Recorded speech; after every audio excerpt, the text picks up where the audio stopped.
Proklamasi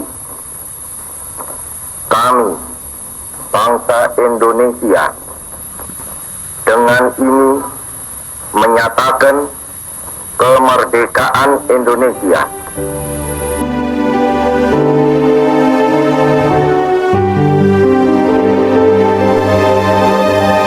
Kemerdekaan bangsa Indonesia tidak lepas dari perjuangan melawan penjajah yang sudah dilakukan selama berabad-abad. Sejak abad ke-16, bangsa Eropa banyak yang datang dan singgah di Nusantara. Pada awalnya kedatangan bangsa asing hanya untuk berdagang rempah-rempah, tapi lama-lama mereka menerapkan kolonialisme dan imperialisme untuk mendapatkan kekayaan alam di Nusantara. Hal inilah yang memicu munculnya perlawanan kepada negara penjajah di berbagai daerah. Kondisi tersebut berlangsung cukup lama sebelum akhirnya proklamasi kemerdekaan Indonesia 17 Agustus 1945.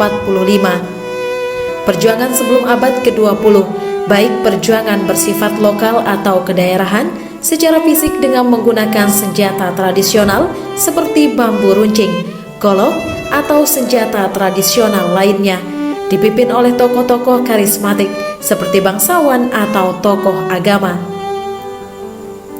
Salah satu tokoh agama yang mendapatkan gelar pahlawan nasional adalah Tuan Guru Kyai Haji Zainuddin Abdul Majid atau yang lebih dikenal Maulana Syekh.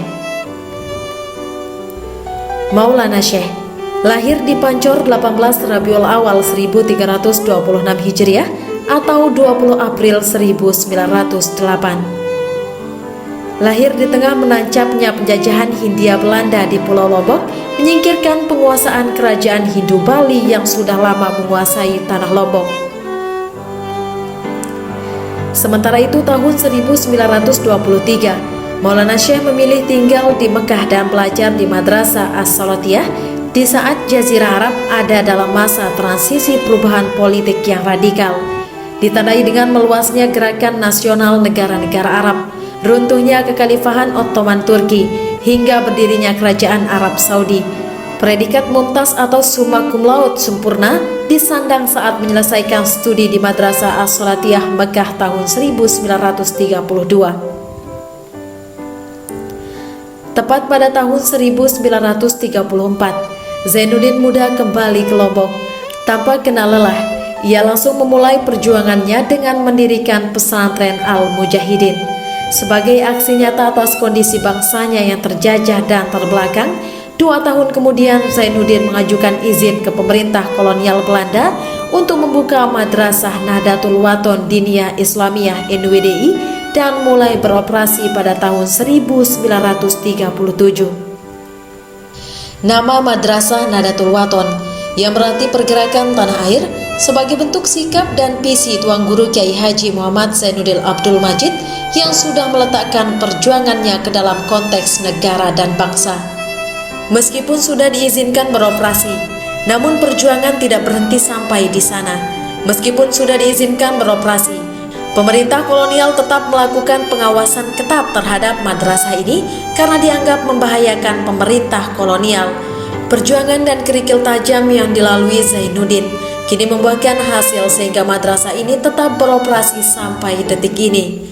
Sementara itu, pada masa penjajahan Jepang ini, Maulana Syekh juga memulai pendidikan bagi kaum perempuan, yakni dengan mendirikan Madrasah Nahdlatul Banat Diniyah Islamiyah NBDI pada tahun 1943. Lebih lanjut pada tahun 1945 hingga 1949, periode kedua Revolusi Kemerdekaan, tepatnya setelah Jepang menyerahkan tanpa syarat kepada sekutu, yang kemudian diikuti dengan proklamasi kemerdekaan Republik Indonesia, disambut masyarakat Lombok, termasuk Maulana Syekh bersama jajaran santri dan jamaahnya.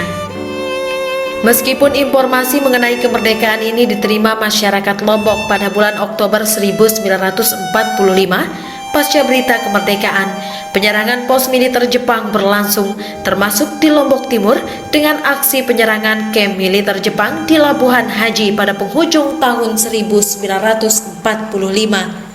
Tuan Guru Kyai Haji Muhammad Zainuddin Abdul Majid turut serta menyiapkan barisan para santri dan jamaahnya untuk ikut melakukan penyerangan yang dipimpin Sayyid Saleh. tiada hari tanpa perjuangan. Meskipun penuh rintangan dan tantangan, namun Maulana Syekh tetap bersikeras memperjuangkan pendidikan, kemerdekaan dan kesejahteraan rakyat baik di bidang sosial, politik, ekonomi dan budaya. Muhammad Zainuddin Abdul Majid dalam setiap dakwahnya tetap menanamkan semboyan sekali merdeka, tetap merdeka.